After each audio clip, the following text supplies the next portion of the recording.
하박국은 크게 나누어서 두 부분으로 나눌 수 있습니다. 크게 나누어서 두 부분으로 나누는데 1장, 2장과 3장 이렇게 나눌 수 있습니다. 1장, 2장은 말하자면 하나님께 하박국 선지자가 탄원하고 질문하는 그런 내용과 하나님의 응답, 이게 이제 두 번 나옵니다. 그 두 번 나오는 거고, 그 응답을 받고 난 뒤에 3장에서 하나님께 찬양의 기도를 올리는 것이 3장입니다. 1장, 2장은 지금 하박국의 질문과 하나님의 응답, 이렇게 대답, 이렇게 해서 두 번 나온다 그랬는데, 첫 번째 질문은 1장 1절은 그냥 써두니까 그렇고, 1장 2절부터 4절까지가 하박국의 첫 번째 질문이고, 그 다음에 5절부터 11절까지가 하나님의 첫 번째 응답입니다. 그 다음에 12절부터 17절까지가 하박국의 두 번째 질문이고, 그 다음에 2장 1절부터 끝까지가 하나님의 두 번째 응답입니다. 근데 여기서 오늘 4절까지 끊었는데 5절부터 시작해서 마지막까지는 5개 재앙이 나옵니다. 하나님의 의를 실천하시는 5가지 나오니까 그거는 따로 빼고 이제 4절까지를 이제 응답으로 이렇게 봤습니다. 지난주에 우리가 이제 첫 번째 질문과 대답 이렇게 봤는데 내용이 뭐였습니까? 하나님께서 원래는 하나님은 우리가 부르짖으면 응답하시는 분인데 하나님께서 왜 응답하지 아니하십니까? 그게 이제 2절에 지금 이야기하는 내용이죠. 1장 2절에 부르짖어도 응답하시지 아니하십니까? 이럴 수가 있습니까? 이렇게 이제 따지듯이 질문을 하고 탄원을 하는 그런 내용입니다. 그 이유는 뭡니까? 강포로 말미암아. 지금 이스라엘이 유다가 너무너무 강포한 사회가 되었습니다. 강포한 나라. 강포는 지난주도 우리가 그렇게 보았는데 폭력적이고 그리고 폭압적인 통치, 사회 전반적인 어떤 폭력의 횡행 이런 상황을 말했습니다. 그렇게 사회가 정의가 없고 폭력이 난무하는 그런 세상이 되었는데 그걸 하나님께 외쳤는데 하나님이 응답하지 아니하신다. 그래서 지금 부르짖는 겁니다. 어째서 하나님께서는 나에게 죄악을 보게 하시고 또 패역을 보게 하십니까? 이렇게 말했는데 이 죄악이라는 것은 하나님과의 관계에서 잘 어그러진 것이다. 그렇게 말했고 패역이라는 것은 인간관계, 이웃과의 관계 속에서 어그러진 그런 관계를 말한다. 그렇게 말씀을 드렸습니다. 이렇게 하나님과의 관계도 어그러지고 이웃과의 관계도 어그러지고 그런 상태에서 급탈과 강포 이게 폭력적인 그런 상황입니다. 자기의 만족을 구하기 위해서 폭력을 행사하고 그래서 강한 자가 약한 자를 짓누르고 착취하는 그런 상황.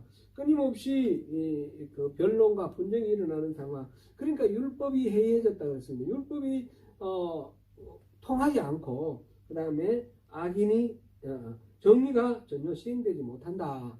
지금 이게 이제 하박국 선지자가 하나님께 탄원하는 내용입니다. 이 시대는 어떤 시대였습니까? 이 시대는 지금 이게 하박국 선지자가 지금 이 예언을 한 시기는 언제부터 언제 정도일 거라고 했습니까? 정확하게 딱 확정할 수는 없지만 BC 612년부터 시작해서 BC 598년 요 사이에 아마 있을 거다 그랬는데 거기에 이제 612년이 아수르가 바벨론에 의해서 아수르 수도 니느웨가 망한 그 시대, 그 시점에서 시작해서 그 다음에 이 바벨론이 예루살렘을 함락시키는, 나중에 완전히 함락시키는 587년을 보는 경우도 있지만 598년에 우선 첫 번째 이렇게 함락시키는 거, 그래서 여고냐를 끌고 가는 거까지 그 사이일 거다 이렇게 이제 본다고 그랬습니다. 이때는 이 강대국인 아수르가 그동안에 막 짓누르고 있었고 지금 새롭게 등장한 바벨론이 막 등장해서 외부의 어떤 세력이 강하게 이 유다에 이렇게 힘을 발휘하고 이렇게 미치고 있는데 그 사이에 이 유다 국가 안에서 이 강포와 폭력 이런 것들이 난무한다는 겁니다.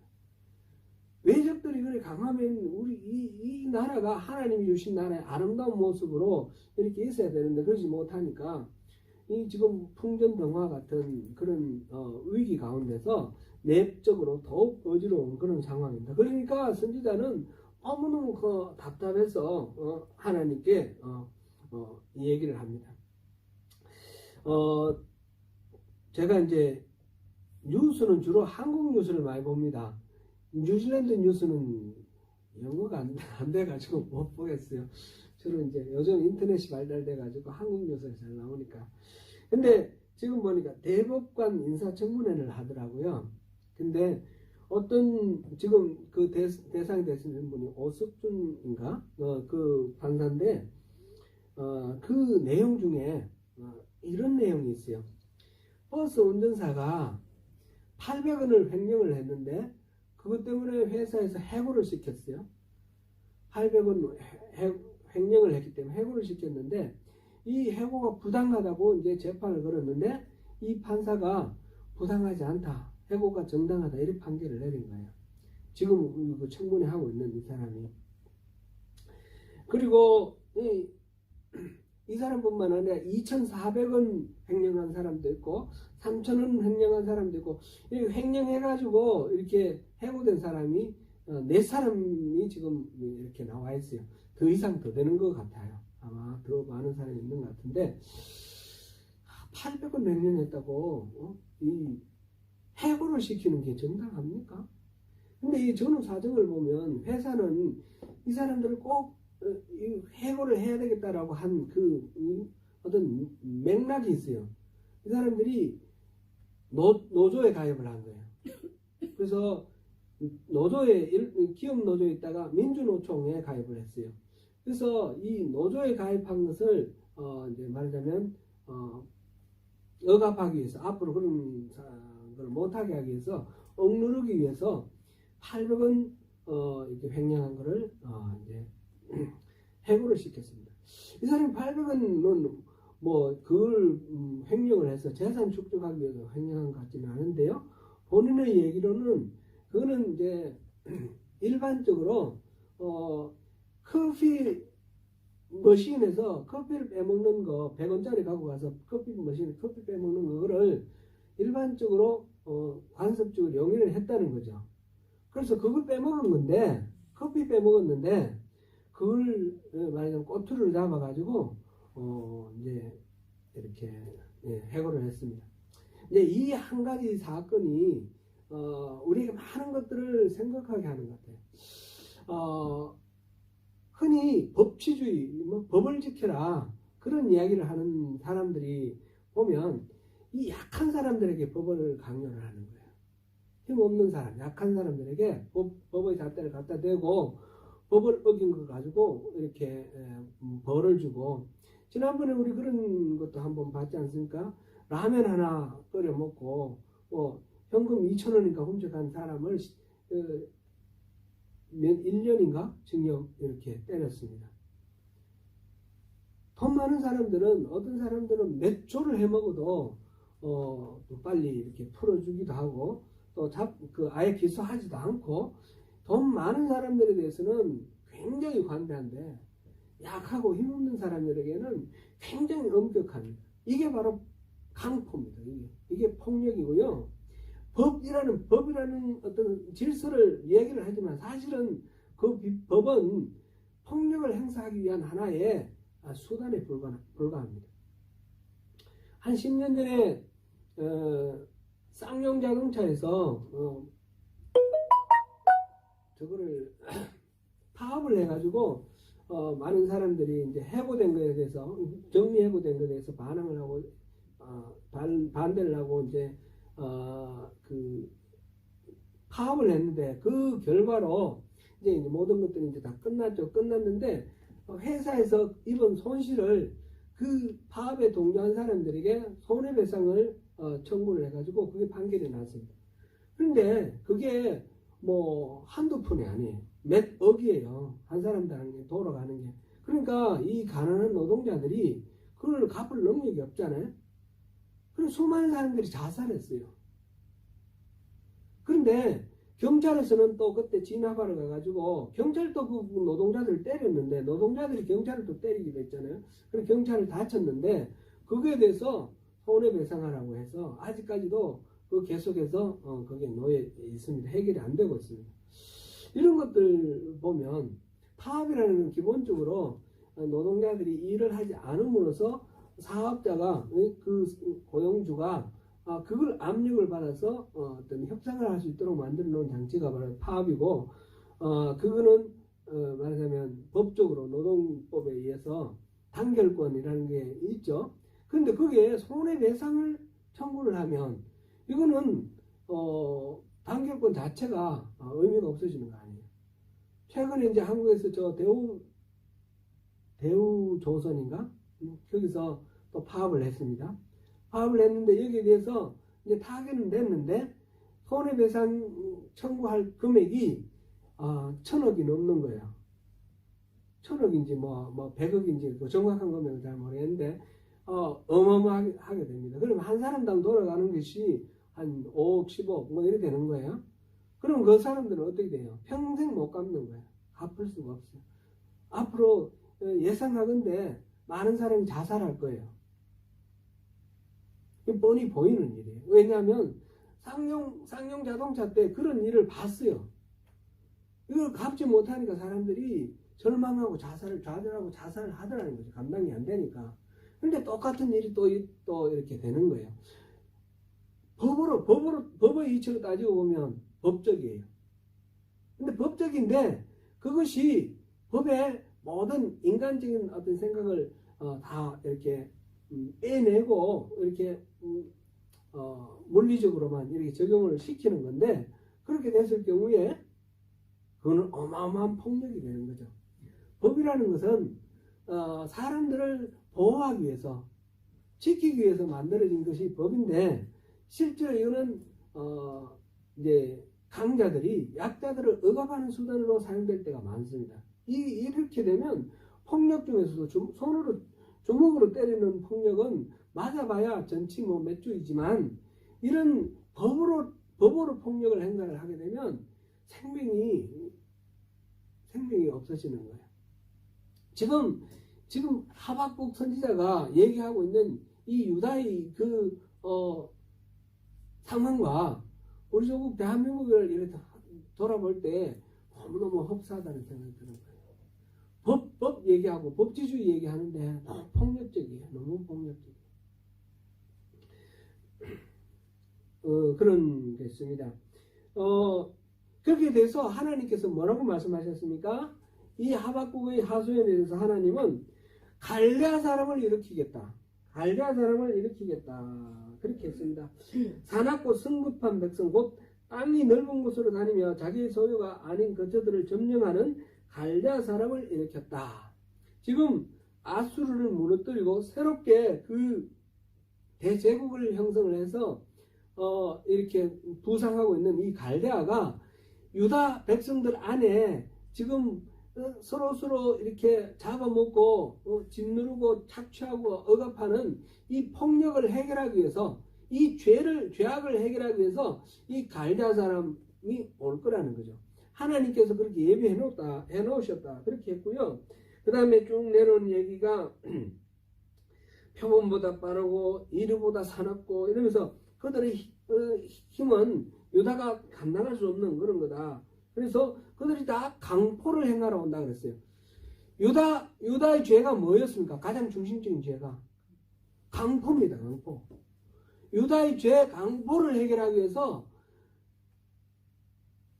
갈대아의 강포가 오는 겁니다. 자기가 뭔가 잘났다고 생각하고 이렇게 하는 그것은 결국은 자기에게 덫이 된다는 겁니다. 이 유다의 강포가 유다에게 덫이 되어서 갈대가 바벨론이죠. 갈대아의 강포가 바로 이 유다를 넘어뜨릴 것이다. 그런 내용입니다. 이게 이제 첫 번째 탄원과 대답이었습니다. 지난 시간에 우리 여기까지 봤습니다. 그런데 이 말을 듣고 이 하나님의 응답을 듣고 하박국이 속이 시원했습니까? 속이 안 시원합니다. 너무너무 답답합니다. 오히려 더 짓눌립니다. 하나님, 그래서 이제 두 번째 질문이 12절부터 17절인데 선지자가 이러되 여호와 나의 하나님, 지금 부르기를 여호와 나의 하나님 이렇게 불렀습니다. 나의 거룩하시니여. 하나님을 부를 때 이 여호와라고 부르는데 여호와라는 이름 자체가 그냥 보통의 이름이 아니에요. 이 여호와라는 이름은 언약의 하나님을 말할 때 여호와라고 부릅니다. 이거는 우리가 참조로 출애굽기 6장으로 한번 읽어보겠습니다. 출애굽기 6장 읽어보면 하나님께서 이스라엘 백성들에게 자기 자신을 소개를 하는데 내가 여호와다 하시면서 아브라함이나 이삭이나 야곱에게 나는 내가 여호와라고 말하지 않았다. 너희들에게 여러분들에게 내가 처음 말한다. 그러면서 이 모세에게 자신의 이름을 여호와를 소개하는 거예요. 출애굽기 6장 2절부터 8절까지 같이 한번 읽어봅니다. 시작. 하나님이 모세에게 말씀하여 이르시되 나는 여호와니라. 내가 아브라함과 이삭과 야곱에게 전능의 하나님으로 나타났으나 나의 이름을 여호와로는 그들에게 알리지 아니하였고 가나안 땅 곧 그들이 거류하는 땅을 그들에게 주기로 그들과 언약하였더니 이제 애국 사람이 종으로 삼은 이스라엘 자손의 시험들을 내가 듣고 나의 언약을 기억하노라. 그러므로 이스라엘 자손에게 말하기를 나는 여호와라. 내가 애국 사람의 무거운 짐 밑에서 너희를 빼내며 그들의 노역에서 너희를 건지며 형팔과 여러 큰 심판들로서 너희를 성명하여 너희를 내 백성으로 삼고 나는 너희 하나님이 되리니 나는 애국 사람의 무거운 짐 밑에서 너희를 빼내 너희의 하나님 여호와인 줄 너희가 알지어다.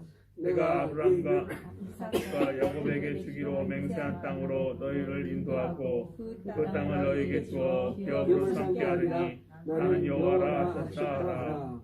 아멘. 지금 이 여호와라는 이름을 이렇게 모세에게 말씀하시는 것은 언약의 하나님이라는 뜻이에요. 언약. 내가 전능의 하나님, 천지를 창조한 그런 하나님으로는 그 전에 알려졌지만 내가 여호와라는 걸 처음 말하는데 이 여호와라는 이 이름은 바로 언약을 기억하라는 의미다. 그런 뜻으로 여호와라는 이름을 지금 말하고 있습니다. 그래서 이 하박국이 하나님을 부르는데 여호와 하나님, 당신은 언약의 하나님 아닙니까? 우리에게 언약하지 않았습니까? 그거를 일깨우기 위해서 여호와 하나님이라고 부르는 거예요. 그러면서 나의 거룩한 이시여 주께서는 만세 전부터 계시지 아니하십니까? 우리가 사망에 이르지 아니하리이다. 만세 전부터, 이거는 셋자가 해셋자니까 1만 년 전 이런 뜻이 아니죠. 만세는 영원 전부터 그런 뜻이 되죠. 이 천지가 창조되기 전부터 계셨던 하나님이십니다. 그 하나님 아니십니까? 그리고 우리 모든 생명을 지으신 분 아니십니까? 이런 말이 다 포함되어 있는 거죠. 그러니까 내가 어떤 경우라도 내가 사망에 이르지 아니하리다. 하나님께서 우리를 만드셨으니까 내가 하나님 손에 있으면 하나님 날 언제나 생명으로 지켜주실 것을 믿습니다. 이런 신앙 고백을 지금 하고 있어요. 먼저 하나님께 자기 신앙을 언약의 하나님께 하나님과 자신과의 관계를 이야기를 하면서 하나님을 부릅니다. 그러면서 여호와여 주께서 심판하기 위하여 그들을 두셨나이다. 반석이시여 주께서 경계하기 위하여 그들을 세우셨나이다. 그들은 누구일까요? 앞에서 말한 갈대아예요. 갈대아. 말하는 바벨론, 바벨론을 세우셨는데 무엇을 위해서 세우셨다고요? 심판하기 위해서, 경계하기 위해서. 심판은 뭐 잘못된 것을 벌 주는 것, 이런 거죠. 재판에서 판결을 내리는 것이 심판입니다. 이 심판이라고 번역된 이 말이 미시파트라는 이 말인데, 정리, 이렇게도 번역되는 거죠. 미시파트. 심판, 이거는 그래서 무질서 하나님이 주신 그 질서에서 벗어남으로 인해서 어그러진 이 사회에 이 무질서를 제거를 함으로써 하나님의 권위가 회복되는 것, 하나님의 통치, 하나님 절대 주권, 이것이 회복되는 것이 바로 이 심판입니다. 그 다음에 경계 이거는 워닝이죠. 워닝, 예고하는 건데, 이거는 잘못된 거, 범죄자, 이것들을 다시 일깨워서 고치는 겁니다. 둘 다 보면 심판도 그렇고 경계도 그렇고 이게 하나님께서 부서뜨리는 것이 아니라는 거죠. 뭡니까? 질서를 회복하고 또 무너진 어떤 도덕성을 회복하고 해서 이렇게 모든 것들을 바로 세우는 겁니다. 파괴하는 것보다는 구속하고 회복하는 것, 이것이 지금 심판과 경계의 그 의미입니다. 하나님께서는 우리를 회복시키기 위해서 이렇게 심판하고 경계하시고, 그러려고 이 갈대아를 세우지 않으니 하셨습니까? 이 갈대아를 그렇게 세우셨죠. 이렇게 말합니다. 그러면서 주께서는 눈이 정결하심으로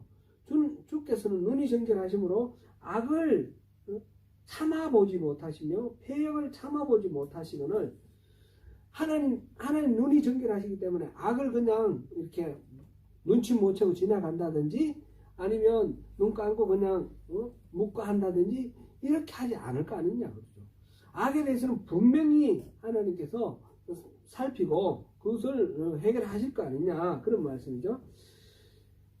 그런데 어찌하여 이런 일이 일어납니까? 하나님께서는 경계하기 위해서 갈대아를 세우셨고, 하나님은 원래 눈이 맑으셔서 악을 허용하지 하시는 분인데 어찌하여 이런 일이 일어납니까?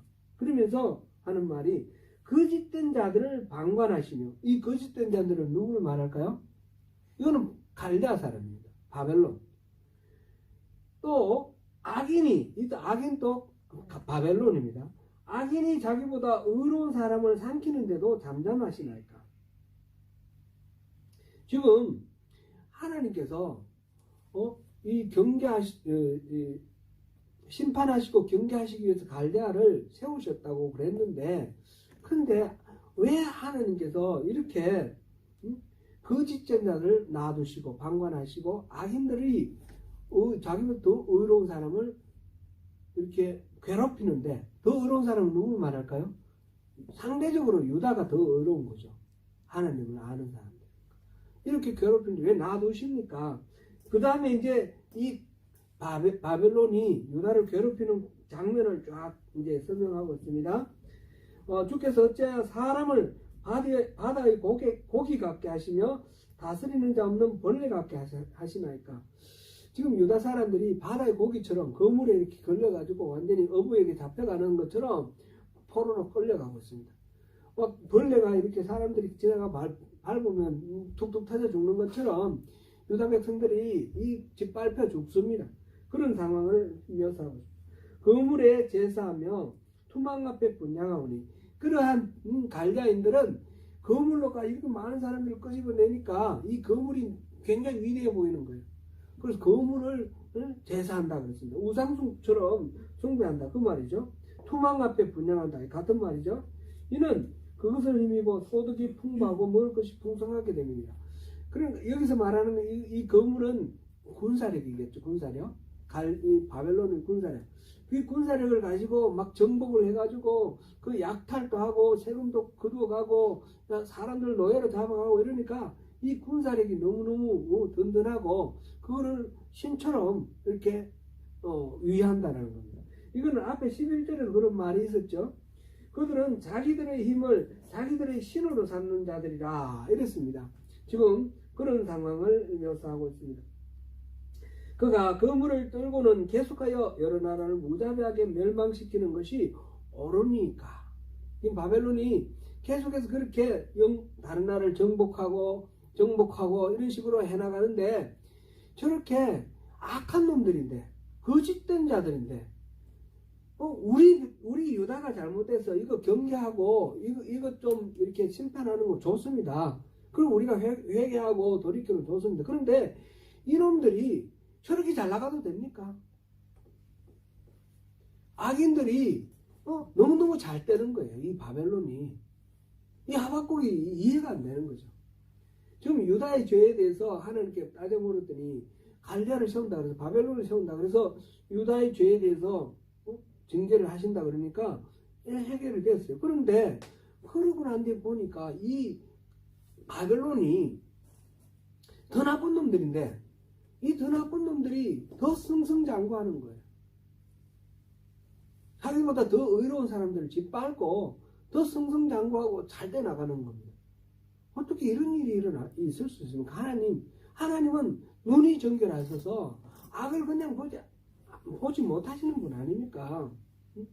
그렇게 폐역을 참아보지 못하시는 분인데, 이런 이게 악이 점점 더 뻗어나가는 것을 왜 그냥 보고 계십니까? 지금 하박국이 두 번째 질문은 이겁니다.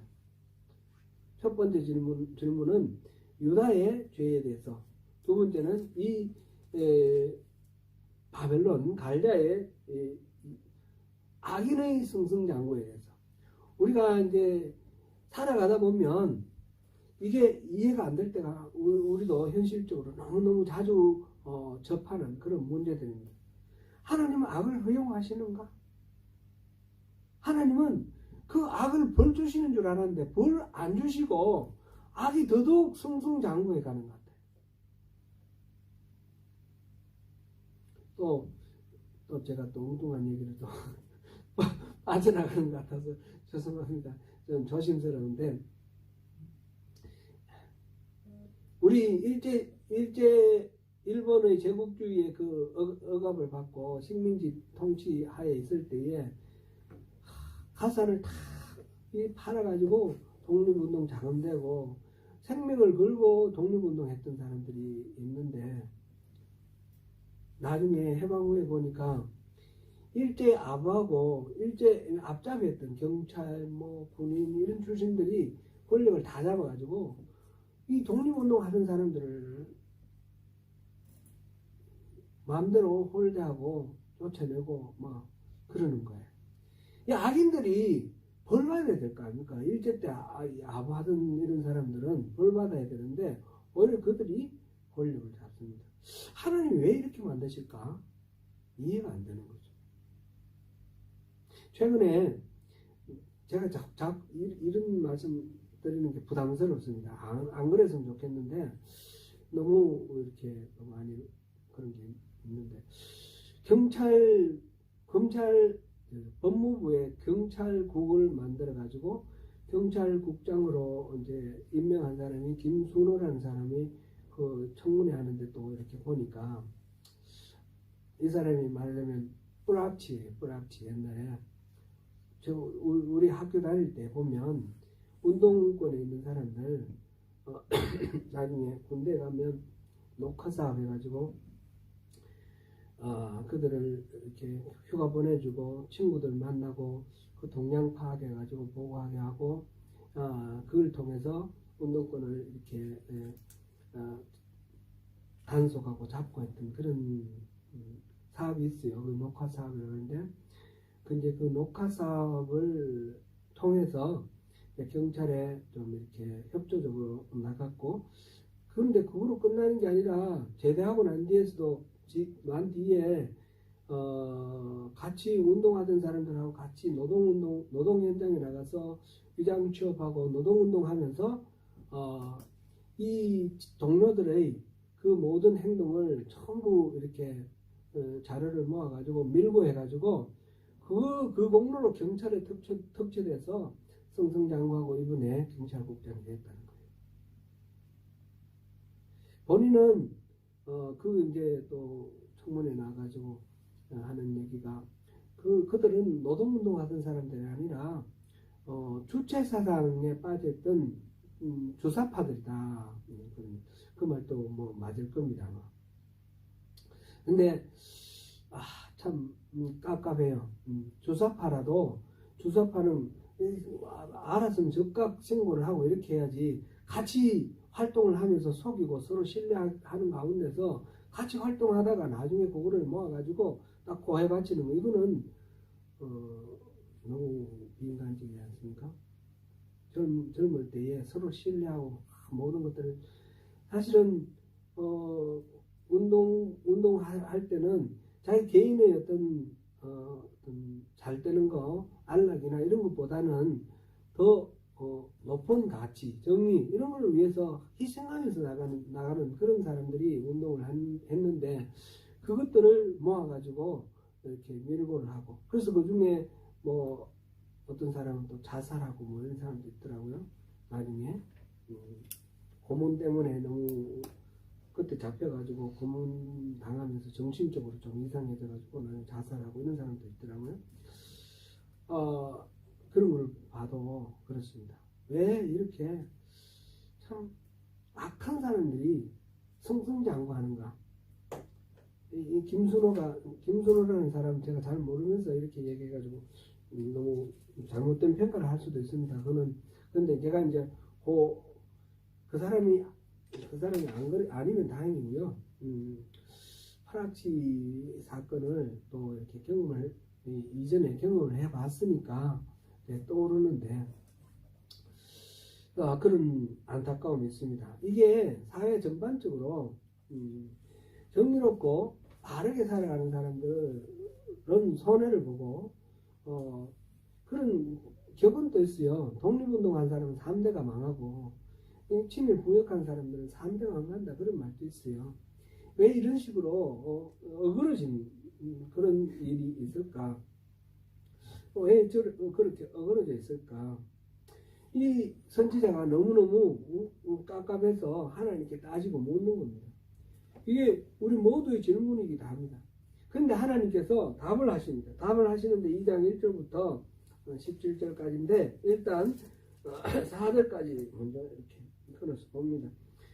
내가 내 파수하는 곳에 쓰며 성루에 서리라. 그가 내게 무엇이라 말씀하시는지 기다리고 바라보며 나의 질문에 대하여 어떻게 대답하시는지 보리라 하였더니, 이거는 하나님의 대답도 아니고 이 하박국의 질문도 아니고 그 중간에 이제 하박국이 지금 상황을 설명하는 내레이션이죠. 파수하는 곳에 섰다 그랬습니다.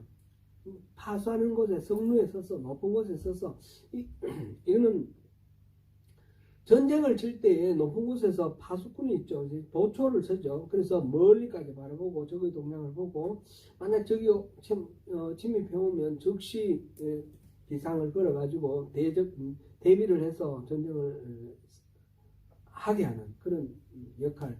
이 보초가 중요한 역할이죠. 그래서 남들 다 잘 때도 돌아가면서 안 자는 사람 보초 세우는데, 이 파수꾼이 되겠다는 거죠. 자기가 하박국이 내가 파수꾼이 되어서 살펴보겠다. 뭘 살펴보느냐? 적의 동향을 살펴보는 게 아니고요. 여기서 지금 하박국이 살펴보겠다는 것은 뭐냐면, 하나님께서 내게 무엇이라 말씀하시는지 기다리고 바라보며 하나님께서 나의 질문에 대해서 어떻게 대답하셨는지 보리라. 지금 파수꾼이 보초를 서는 것처럼 깨어서 잠자지 않고 이렇게 정신 말짱하게 해서 하나님께서 어떻게 대답하실는지 내가 한번 들어보겠다. 하나님 말씀이 결전의 자세예요. 하나님 앞에. 하나님, 도대체 이런 일이 있을 수 있습니까? 어찌하여 그렇습니까? 한번 대답해 보십시오. 그러고는 내가 잠 안 자고 기다리겠습니다. 하나님 뭐라고 대답하시는지 한번 해보세요. 그러고 이제 지금 기다리는 거예요. 그랬을 때 하나님께서 2절을 대답합니다. 내게 대답하여 이르시되 너는 이 묵시를 기록하여 판에 명백히 새기되 달려가면서도 읽을 수 있게 하라. 이 묵시라는 것은 하나님 뜻을 드러내는 게 묵시죠. Revelation. 하나님이 지금 계시를 말씀을 해주시는데 이거를 판에 새기라 그랬습니다. 판에 새기는데 이 판은 돌판일 수도 있고 나무판일 수도 있고 점토를 가지고 새겨서 이렇게 하는 것일 수도 있고 어쨌든 간에 판에 새긴다는 것은 일단 쉽게 지워지지 않게 하라는 거죠. 그와 동시에 포스트처럼 크게 만들어 가지고 쉽게 볼 수 있게 하라.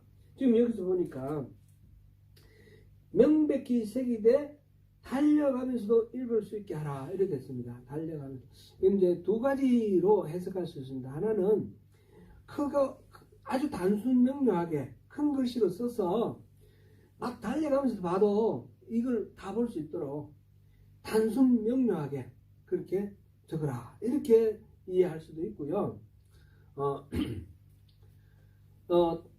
단순 명료하게 적어라 이 말은 똑같은데, 그런데 그렇게 하면 복음은 그걸 보는 사람은 그 소식을 전하기 위해서 달려갈 거다 이렇게 해석할 수도 있습니다. 이거는 원래 히브리 말의 원어에 가까운 거는 복음은 달려갈 거다. 단순하게 적어라. 복음은 달려갈 거다. 이게 더 가까운 그런 말인데 우리 지금 개혁한글에서는 달리면서도 쉽게 파악할 수 있도록 그렇게 적어라 이렇게 되어 있습니다. 영어 성경 제가 가지고 있는 이 NIV에는 이렇게 되어 있습니다. 제가 한번 읽어볼게요. Then the Lord replied, Write down the revelation and make it plain on tablet. tablet에 make it plain, 단순하게 이렇게 revelation을 write down 하라 이렇게 했어요. 그러고 난 뒤에 so that a herald may run with it. so that 그러면 그렇게 하게 된다 이런 뜻이죠. 그래서 그 herald 심부름꾼 저기 연락병이 may run with it 그것을 들고 달려가서 전할 것이다. 성전부를 알리기 위해서 막 달려가는 그것을 지금 묘사하고 있어요. 이런 장면은 성경에도 많이 나오죠. 성경하고 상관없이 또 우리 마라톤의 그 유래에 대한 이야기에서도 우리가 그걸 보았습니다. 기쁜 소식은 잠시라도 머물지 못해서 막 달려가면서 목숨을 걸고 달려가는 그런 것처럼 하나님의 이 묵시 이걸 단순 명령하게 분명하게 써서 그걸 보고 달려갈 수 있도록 하라 이렇게 그런 의미입니다. 달리면서도 읽을 수 있게 하라 그런 뜻도 되고 그걸 보고 달려가게 하라 그런 뜻도 된다 그랬습니다. 어쨌든 간에 명백히 새기라는 것은 똑같습니다. 이 묵시는 정한 때가 있나니 그 종말이 속히 이르겠고 결코 거짓되지 아니하리라. 비록 더딜지라도 기다리라. 지체되지 않고 반드시 응하리라. 이 묵시는 지금부터 지금 그 내용은 이 묵시 내용은 다 그 다음에 나옵니다. 이 묵시는 반드시 이루어질 거라는 거죠. 그래서 종말이 속히 이르겠다. 여기서 종말이라는 말을 우리가 의미를 생각해 봐야 되는데 우리가 이제 일반적으로 우리가 종말할 때는 우리가 살고 있는 이 세상이 끝나는 겁니다. 예수님이 다시 오시고 이 세상이 끝나고 새로운 세상으로 이렇게 넘어가는 그걸 말하는데 구약에서는 그런 개념이 없어요. 하박국이 말하는 이 종말은 그런 게 그런 뜻은 아닙니다. 이 정한 때가 이루어지는 게 종말입니다. 그래서 이 정한 때는 한 번일 수도 있고 여러 번일 수도 있어요. 정한 때는 해마다 돌아오는 절기도 정한 때라 그러기도 하고요. 근데 여기서 종말은 하나님의 묵시 언약이 때가 이르면 이루어지잖아요. 그 때가 이루어지는 그 때를 종말이라고 하는 겁니다. 그래서 이 묵시는 정한 때가 있나니 종말에는 종말이 속히 이를 것이다. 하나님의 이 묵시는 절대로 안 이루어지고 흐지부지 되는 일이 없다는 거죠. 때가 되면 반드시 이루어지고 그게 바로 종말이다. 이렇게 말하고 있습니다. 비록 더딜지라도 기다리라. 지체되지 않고 반드시 응하리라. 그래서 보라, 그의 마음은 교만하며 그 속에서 정직하지 못하나 의인은 그의 믿음으로 말미암아 살리라. 정직하지 못한 사람 앞에서도 나왔는데 이거는 바벨론을 얘기를 하고 있고요. 바벨론의 위세등등함 이런 것들 있고 교만하고 정직하지 못한 이 악인인데 의인은 그의 믿음으로 말미암아 살리라. 우리가 이제 이 구절은 지난 시간에도 살펴봤었는데 그 로마서 1장 17절에도 나오고요. 갈라디아서에도 나오고 신약에 이게 인용이 되면서 의인은 믿음으로 말미암아 산다. 이게 종교개혁이 일어날 때마다 이 말이 중요한 아젠다가 되고 그래서 우리 신앙의 본질을 회복하는 그런 중요한 그런 태제가 되었습니다. 그러니까 뭐 율법을 있는 그대로 지키느냐 안 지키느냐 그게 중요한 것이 아니라 믿음으로 모든 것이 온전해진다. 그런 말씀으로 우리가 이해를 하는데요. 근데 이 말은 우리가 조금 좀 묵상을 해볼 필요가 있습니다. 이거는 바울 사도는 믿음, 여기서 말하는 이 믿음을 하박국에서 인용을 하되 좀 더 어떤 신앙이라는 그런 개념으로 이렇게 좀 확 이동시켜서 이렇게 인용을 했다. 이렇게 볼 수 있습니다. 그래서 루트나 그 다음에 이제 존 웨슬리도 마찬가지예요. 존 웨슬리도 이 말씀이 중요한 말씀인데 그런 믿음, 신앙 그 자체를 이렇게 강조하는 말로 그렇게 받아들였는데 이 하박국에서 말하는 이 믿음이라는 말은 개인의 어떤 신앙 이렇게 보기는 어렵습니다. 그리고 이 하박국의 이 믿음이라는 말의 의미를 또 우리가 기억하면 바울이 그 말을 인용해서 쓴 그 부분에 대해서도 우리 뜻을 좀 더 온전하게 개인의 어떤 내면적인 신앙 그것만을 말하는 건 아니라는 거 그 더 확장된 의미라는 것을 이해할 수 있을 것입니다. 의인은 믿음으로 말미암아 살리라 이 부분을 좀 더 봐야 되겠는데요. 여기서 의인은 우리가 여러 번 우리가 봤죠. 의인은 기본적인 생각이 어떤 겁니까? 잘못이 하나도 없는 사람 그런 사람이 아니죠. 의인은 뭡니까? 하나님과 올바른 관계를 맺는 사람이라고 그랬습니다. 하나님과 뿐만 아니라 이웃과도 포함해서 관계가 온전한 사람이 의인입니다. 이 의인은 히브리 말로 이 원어가 짜티크라는 단어인데 이거는 우리가 왜 의라고 할 때 ጼ데카 그랬잖아요. ጼ데카하고 같은 그 어원에서 나온 그런 말입니다. 그래서 이 ጼ데카라는 말 이게 원래가 관계가 바르다는 뜻입니다. 관계가 바르다. 그래서 의인이라는 것은 하나님과 이웃과 올바른 관계를 맺으며 살아가는 사람 이런 뜻입니다. 의인은 그런 사람이고요. 이 믿음이라는 말은 에무나라는 단어를 썼는데 이거는 든든하다라는 뜻입니다. 원래 든든함, 확고함, 흔들리지 않는 확고함 그런 뜻입니다. 그래서 이 말의 본래의 의미는 하나님이 한번 앞에서 그런 얘기 나왔는데 약속을 하셨으면 반드시 이루시잖아요. 하나님은 신실하신 분입니다. 하나님의 그 신실하심 그거를 묘사할 때 에무나라는 단어를 쓰는데 하나님의 의로우심은 세데카 그리고 하나님의 인자하심은 뭡니까?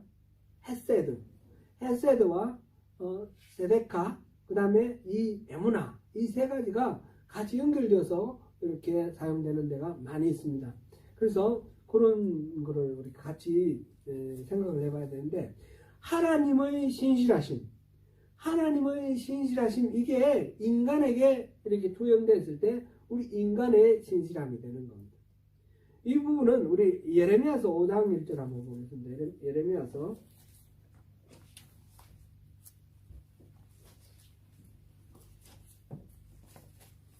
예레미야서 5장 1절부터 5절까지 한번 읽어봅니다.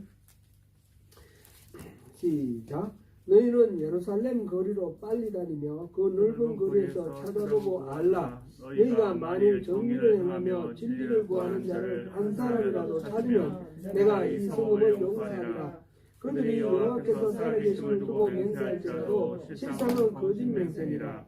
여호와여 주의 눈이 진리를 찾지 아니하시나이까. 주께서 그들을 치셨을지라도 그들이 아픈 줄을 알지 못하며 그들을 멸하셨을지라도 그들이 진리를 받지 아니하고 그들의 얼굴을 바위보다 굽게 하여 돌아오기를 싫어하므로 내가 말하기를 이 무리는 비천하고 어리석을 것뿐이라. 여호와의 길 자기 하나님의 법을 알지 못하니 내가 지도자들에게 가서 그들에게 말하리라. 그들은 여호와의 길 자기 하나님의 법을 안다 했더니 그들도 일제히 멍에를 끊고 결박을 끊은지라. 아멘.